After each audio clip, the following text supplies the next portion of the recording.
नमस्कार दोस्तों, कैसे आप सब। मैं स्मार्ट स्टडी विद घनश्याम में आपका हार्दिक स्वागत करता हूं। तो जैसा कि आप जानते हैं, एसआई भर्ती को लेके काफ़ी सारा बाउंडर मचा हुआ है। इस भर्ती की जितनी बात की जाए उतने कम है। और जिस तरह की कार्रवाइयाँ चल रही है, गिरफ्तारियाँ हो रही है, और एक विद्यार्थियों की मांग भी है एसआई भर्ती को रद्द करे। और दूसरा पक्ष भी है जो ट्रेनिंग एसआई है, जिनकी मतलब ट्रेनिंग पूरी होने वाली है, कुछ समय बचा है और उनके बाद ज्वाइनिंग दे दी जाएगी। उनमें से कुछ लोग ऐसा है ईमानदार है, तो वो क्या है कि भर्ती को यथावत रखने की मांग कर रही है। और इसी को लेकर सरकार ने कमेटी गठित की थी कि सर भर्ती को रद्द करना है नहीं करना है, उसकी या फिर कोई तीसरा रास्ता भी निकाल सकते हैं। इसके लिए कमेटी गठित की गई थी, लेकिन कैबिनेट की मीटिंग होने वाली थी, लेकिन मीटिंग हो नहीं पाई। तो इसका वापस अगला फैसला 13 तारीख को मीटिंग यथावत रखा गया है और सीएम साहब को रिपोर्ट कर देंगे और सीएम साहब अनाउंस करेंगे, भजन लाल जी शर्मा जी। तो वो क्या होगा क्या नहीं होगा, वो तो अब इसका निर्णय है, वो भविष्य के गर्भ में छिपा है। वो तो 13 तारीख को ही पता चलने वाला है। हो सकता है डेट आगे खिसक जाए, सीएम साहब विदेश जाने वाले हैं, या 5-7 दिन और भी लग सकते हैं। संभावना है कि 13 तारीख तक इसका निर्णय आ जाएगा। 1-2 दिन का इंतज़ार हमें करना होगा। लेकिन अगर वैकेंसी का निर्णय बेरोजगारों के पक्ष में नहीं आया तो क्या होगा, या फिर दूसरा गुट जो है, जो कुछ लोग ईमानदारी से भर्ती हुए हैं, तो इसका क्या है कि मैं एक आपको फॉर्मूला बताता हूँ। तो देखना भाई, ये है ईमानदार, ठीक है, और ये है बेईमान। मतलब पेपर चोर मान लो, बेईमान मान लो, गिल्टी मान लो, कुछ भी मान लो, ठीक है। ईमानदारों की संख्या कितनी है? तो ईमानदारों की संख्या, ये सारे ईमानदार ही हैं। जो भी धरना आंदोलन प्रदर्शन कर रहे हैं, ये सारे के सारे ईमानदार हैं। क्यों, अगर गिल्टी होते तो अभी एसओजी के रडार पे ये भी होते, ये भी गिरफ्तार होते, या फिर एसआई में सेलेक्ट ये भी हो जाते।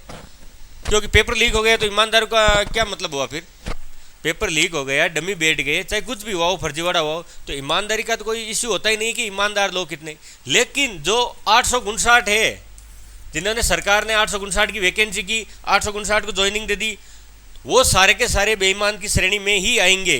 क्यों? क्योंकि इसलिए ईमानदार है कितने, ये संख्या अभी बता पाना मुश्किल है। मुश्किल नहीं, नामुमकिन है ये बता पाना। इसके लिए इसकी जांच काफ़ी लंबी चलने वाली है। मतलब ये इस तर्क एसओजी ने भी तर्क दिया था, सीएम भजन लाल जी ने भी तर्क दिया था कि 2 को पकड़ने जाते हैं और 4 सामने आ जाते हैं। मतलब इस तरह का फर्जीवाड़ा हुआ, ये वैकेंसी रुकने का नाम ही नहीं ले रही है। और इस तरह से देखते देखते ये 5 वर्षीय योजना बनने वाली है। कि जरूरी नहीं कि इस हिसाब से ही कार्रवाई चले, कि सर एसओजी के दूसरे काम भी होते हैं, दूसरी वैकेंसियों को भी देखना पड़ता है। एसआई के वैकेंसी के चक्कर में जैन भर्ती, ईओआरओ भर्ती, उनमें तो मतलब उनका तो कोई नाम ही नहीं ले रहा है। हालांकि उनको अभी ज्वाइनिंग नहीं दी गई है ईओआरओ की, वो भी एसओजी के रडार पे है। लेकिन एसआई भर्ती में इतनी उलझी हुई है कि ईओआरओ और दूसरी वैकेंसियों की तरफ उनका ध्यान नहीं जा पा रहा है।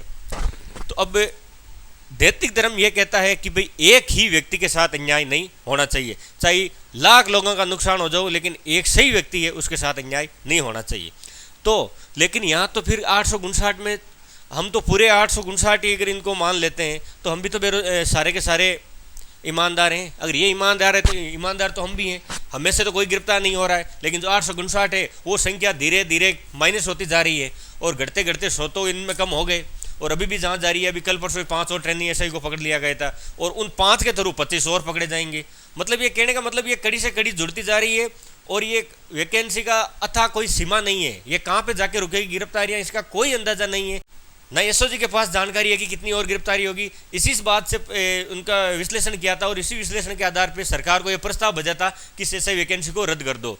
तो मेरे भाई जितने भी सारे जो लगे हुए हैं, तो क्या आप दोबारा तैयारी नहीं कर सकते? जिन्होंने रीट वालों ने की थी, अगर मान लो अभी ईओआरओ को पेपर रद्द हो जाए तो सारे के सारे तो गिल्टी नहीं होते नहीं है, हमें भी पता है। लेकिन उनकी वजह से उनको फ़ायदा पहुंच रहा है ना।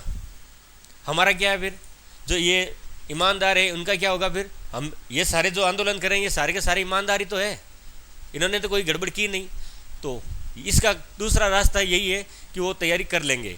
तो सबसे पहले तो मेरा कहने का मतलब यही है कि अगर वैकेंसी सरकार रद्द नहीं करती है तो सरकार के ऊपर फैसला है, सरकार माई बाप है, जो भी फैसला होगा सभी के लिए लागू होता है। वो तो अगर वैकेंसी रद्द करती है तो सबसे अच्छी बात है, सारे के सारों को मौका मिल जाएगा दोबारा, और अच्छी और पारदर्शी तरीके से वैकेंसी होनी चाहिए। लेकिन अगर वैकेंसी रद्द नहीं हुई तो उसके बाद आगे क्या होगा? तो मेरा तो यही विचार है कि 13 तारीख को होने वाली मीटिंग में इसकी जांच चले, 859 वाली की, वो चलती रहे। टाइम लगेगा, कुछ भी लगेगा, हमें नहीं मालूम, वो उनका अलग इतना इनका प्रोसेस है क्या किस किन प्रक्रियाओं से गुजरना पड़ता है वो ये जाने। अगर कानूनी अड़चनें आ जाती है और वैकेंसी रद्द नहीं कर पाती तो हम सरकार से मांग करते हैं इसका तीसरा रास्ता निकाले, वो नई वैकेंसी के रूप में आनी हो। तीसरा रास्ता नई वैकेंसी के रूप में निकलना चाहिए। हम चाहते हैं फिर नई भर्ती हो और नई भर्ती वो पुराने नियमों के आधार पर हो। जिस तरह 2021 में वैकेंसी हुई थी वही नियम और शर्तें लागू होनी चाहिए। एज क्राइटेरिया, सिलेबस वगैरह सारा का सारा वही होना चाहिए, क्योंकि कुछ ऐसे कैंडिडेट भी हमारे साथी हैं जो ओवर एज हो चुके हैं, तो उनको 2021 के आधार नियमों के आधार पर ही वैकेंसी करनी है और इस वैकेंसी में एलिजिबल करना है और एक नई भर्ती निकाल के भी आप कर सकते हो। आप इनके साथ अन्याय नहीं करना चाहते, कोई बात नहीं, कितना है तो फिर बता दो आप ईमानदार कितने, आपके पास संख्या नहीं है कोई बात नहीं, जांच रखो अपनी, लेकिन जो नई वैकेंसी निकालो। इस 2021 के चक्कर में आज 3 साल हो गए परेशान होते होते। ये पूर्ववर्ती सरकार की गलती की वजह से आज ये यहाँ तक अड़चने आ गई। अगर पूर्ववर्ती सरकार इसकी जांच करवा लेती तो ज्वाइनिंग देने से पहले ये सारा मामला हो जाता, तो ना तो ये आवाज़ उठाते, ये भी खुश रहते और दूसरी वैकेंसी भी हो जाती अब तक। लेकिन वो उनकी इच्छा शक्ति की कमी थी, पॉलिटिकल विल नहीं थी, तो विल की कमी की वजह से ये सारा का सारा बखेड़ा खड़ा हो गया। तो हमारा तो भाई वही यही विचार है कि सरकार नई वैकेंसी निकाले और नई वैकेंसी जो 2021 में हुई थी पुराने नियमों के आधार पर ही होनी चाहिए। ये 859 आपके यथावत रखो, कोई बात नहीं, जांच चलने दो, इसकी चलती रहे, चलने दो। या तो अगर रद्द हो जाए, अगर रद्द नहीं होती है तो फिर नई वैकेंसी की हम मांग करते हैं सरकार से और वो जल्द से जल्द निकाले और पुराने पैटर्न के आधार पर ही निकाले, क्योंकि इस ऐसे ही वैकेंसी की वजह से ईओआरओ भी अटकी पड़ी है, उसकी भी जांच नहीं हो रही है। वो भी चक्कर काट रहे हैं कि हमारा रिजल्ट निकालो, ज्वाइनिंग दो। ऐसा होता नहीं, क्योंकि वो भी एसओजी के रडार पे ही है। तो वैसे सरकार भी परेशान है, हम अकेले परेशान नहीं है, उनके सामने भी बहुत बड़ा धर्म संकट आ गया है। जो मेहनत से लगे हैं उन भाइयों के साथ भी अन्याय ना हो, लेकिन वो मेहनत वाले है कितने आखिर पता ही तो नहीं चल रहा है। क्योंकि जब ज्वाइनिंग दी थी तब 859 सारे के सारे ईमानदार थे, उनकी दुआई दे रहे थे। क्योंकि आज आप हमें कह रहे थे कि आप भी उनकी तरह पढ़ लिख गए होते तो आज आप भी थानेदार होते, लेकिन वो ईमानदारी की संख्या घट गई है, अभी 100 ईमानदार तो कम हो गए। तो कहने का मतलब कितने गिल्टी हैं ये अभी पता नहीं चल रहा है। हो सकता है लास्ट में 10 ही बचे ईमानदार, और वो भी कैसे बच जाएंगे कि उनके पास कोई सबूत भी तो नहीं मिलना चाहिए।